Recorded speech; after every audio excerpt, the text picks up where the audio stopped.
la ex Coalición Cívica, yo, radicales un poco enojados con el gobierno. Además, mucho herido del cierre de lista, que como todo cierre de lista deja gente muy contenta y gente muy herida. Entonces el quórum me parece que se consigue. Después vamos a ver qué se sostiene y qué no. Sobre todo hay dos temas muy candentes. El veto al aumento del gasto previsional y el veto al aumento del gasto en materia de asistencia a la discapacidad. Sobre todo el primero me preocupa mucho. Me preocupa mucho porque es un punto 2 del producto, es un agujero al programa fiscal del gobierno y lo obligaría al gobierno a emitir. Es algo que está tratando de controlar. De hecho, el objetivo de esto es ese, ¿no? Tratar de y esa emisión va a generar inflación. Claro, bueno, es eso. Está pasando algo muy extraño en la historia argentina, que es un gobierno que en época electoral trata de hacer un ajuste y la oposición que en época electoral trata de que se gaste más plata. Es bien raro. Sí. Muestra la irresponsabilidad en este caso de la oposición. ¿Y qué crees que pasó desde tu análisis, que siempre es muy centrado, para llegar a esta situación de que hoy tener que pensar que no haya el quórum suficiente para evitar estas leyes? Bueno, a ver, hay que hacer política. Uno podría decir, algunos armados territoriales fueron en desmedro de la política parlamentaria, pero también es cierto que en un año electoral esto siempre se descontrola. No es casualidad que estemos discutiendo esto a 3 días del cierre de lista, ¿no? De nuevo, vuelvo a lo de las listas. ¿Hubo una ventana de oportunidad para sofocar esto? Bueno, probablemente la hubo, pero la política mete la cola. Al final del día vos tenés un sector, digo, no es cualquier cosa firmar dictámenes o firmar pedido de sesión con el kirchnerismo, ¿no?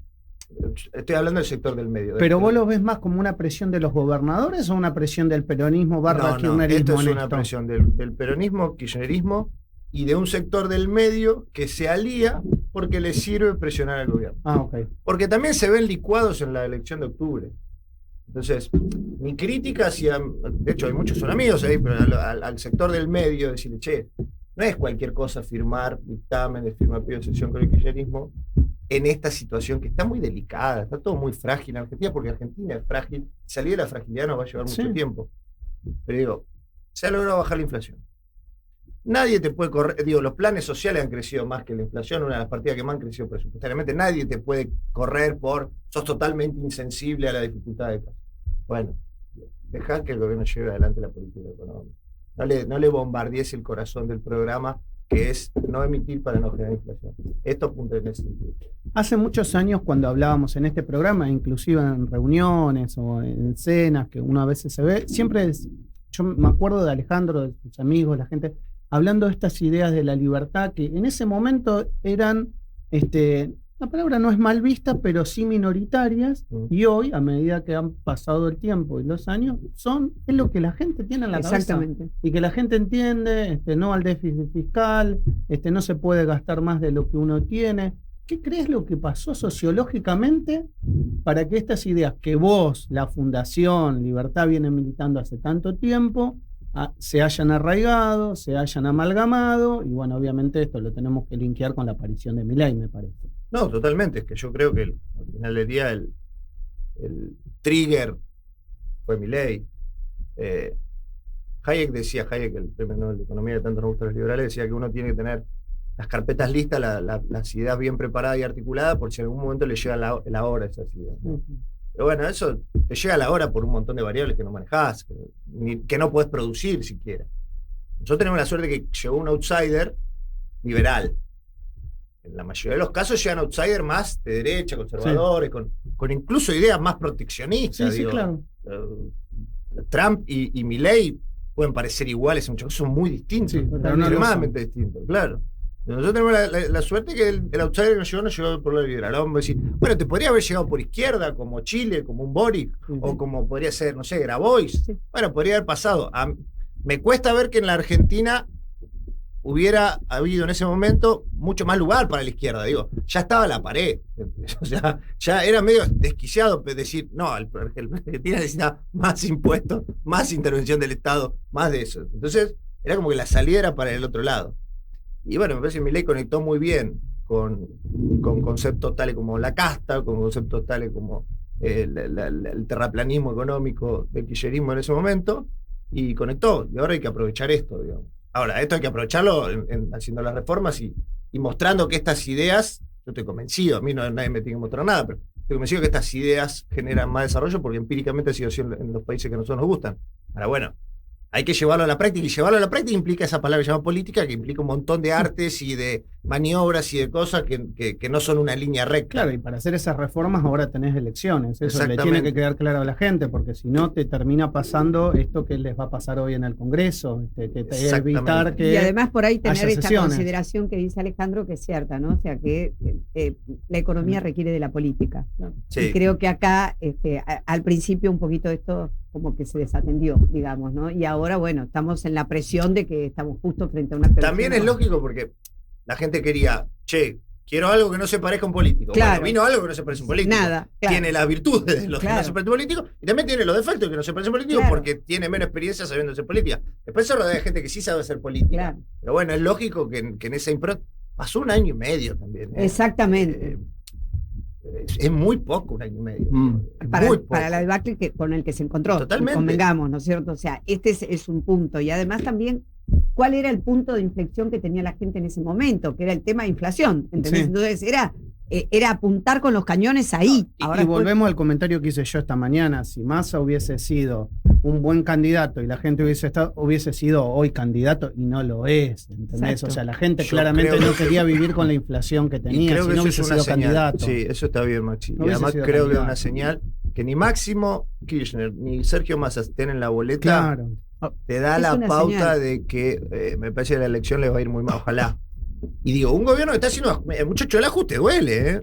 Tampoco yo voy a ser de los que no, está todo bárbaro, está fantástico. No, sí, el ajuste duele, el arreglo de precios relativo genera que haya algunos que empiezan a hacer negocio que antes no podían hacer, y otros que estaban haciendo negocio bajo reglas que ellos no las generaron, pero eran injustas, y que ven cómo se cae ese negocio. O sea, la inflación, además del aumento de los precios, es una distorsión de precios relativos. Cuando vos empezás a arreglar eso, se hunden negocios y emergen otros.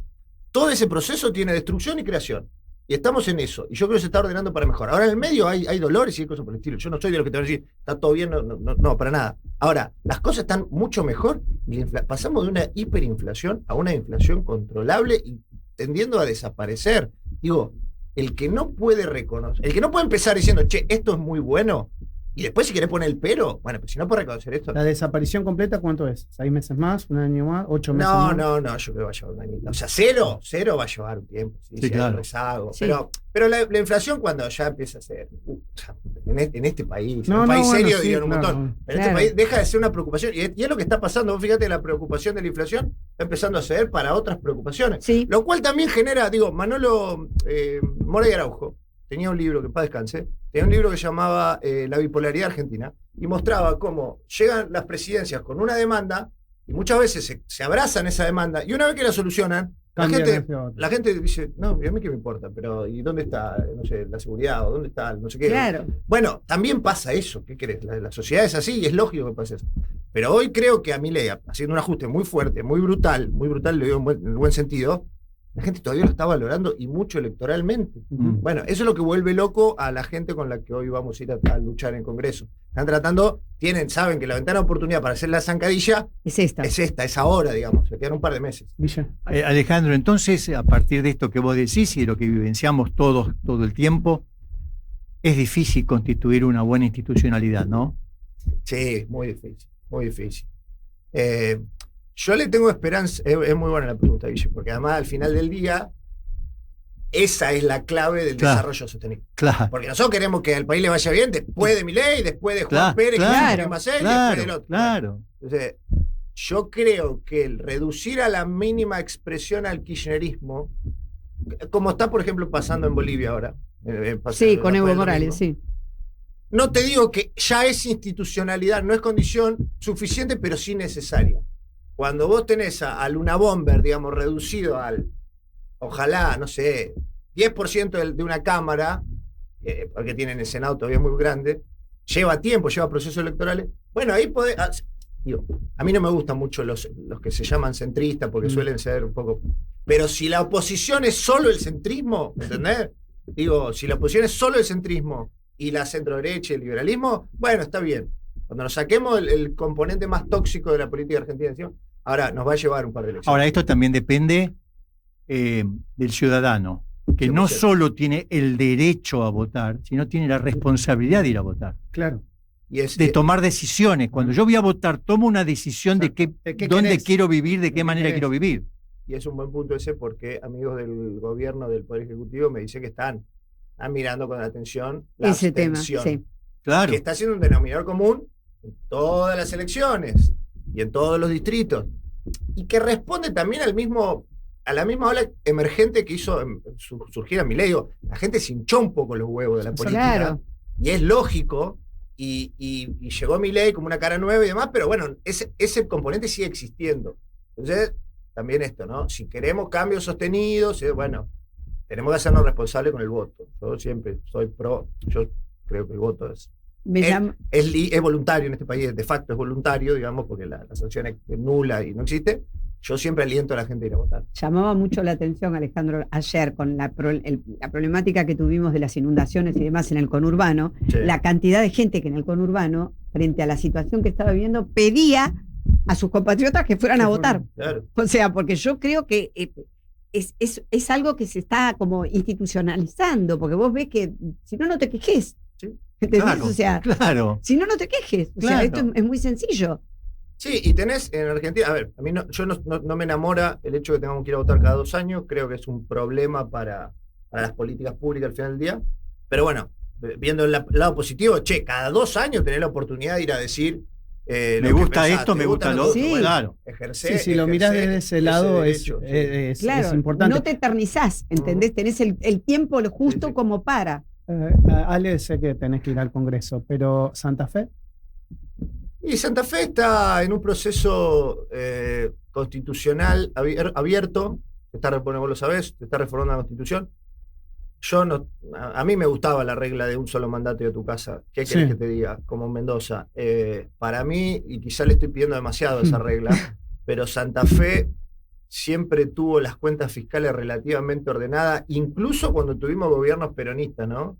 Incluso Obeid o Perotti, que no es el santo de mi devoción ni mucho menos. Y muy posiblemente sea consecuencia de esa regla. Sí, bueno, yo creo que eso directo. Cuando todo el país emitía cuasimoneda, claro. Santa Fe fue la única que no emitió cuasimoneda. Claro. Las transiciones políticas siempre fueron relativamente, no te está diciendo Santa Fe es Mónaco, tenemos un problema con el narcotráfico, que por suerte Patricia y Puyaro lo están solucionando bastante bien, pero Santa Fe institucional y económicamente te diría que andaba. Yo le asigno mucho valor a la regla de la reelección. Yo estoy bastante mal con la regla de que estén cambiando eso.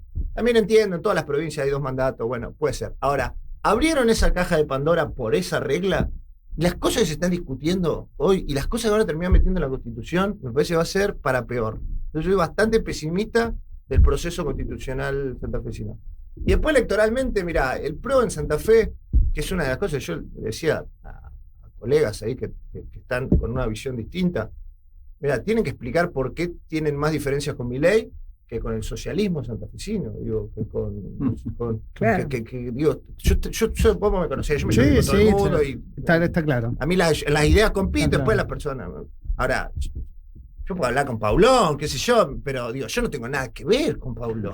¿Qué voy a hacer en una sociedad con Paulón, con Fein, que están hoy queriendo poner la plusvalía urbana dentro de la convención constituyente? Entonces digo, no sé, yo creo que hay un extravío ahí.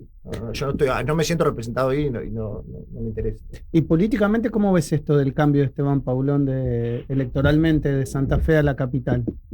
¿No lo evaluás directamente? ¿No te importa? No, me resulta relevante. Ok. Ale, siempre un placer recibirte, sabes que Sónica es tu casa. Me gusta mío, la próxima voy a tener una facturita. Bueno, sí, es verdad. ¿Vos qué? Bueno, esta hora ahí adentro. Claro. Raúl tengo, sabés que pensé que iba a haber un bizcocho, una cosita. Tenés razón. Gracias. Bueno, gracias. Alejandro Bongiovanni pasó por la mañana de Sónica. Ustedes nos pueden dejar sus mensajes sobre lo que han visto acá en el streaming al 11 22 62 77 28. Ya venimos. Dale.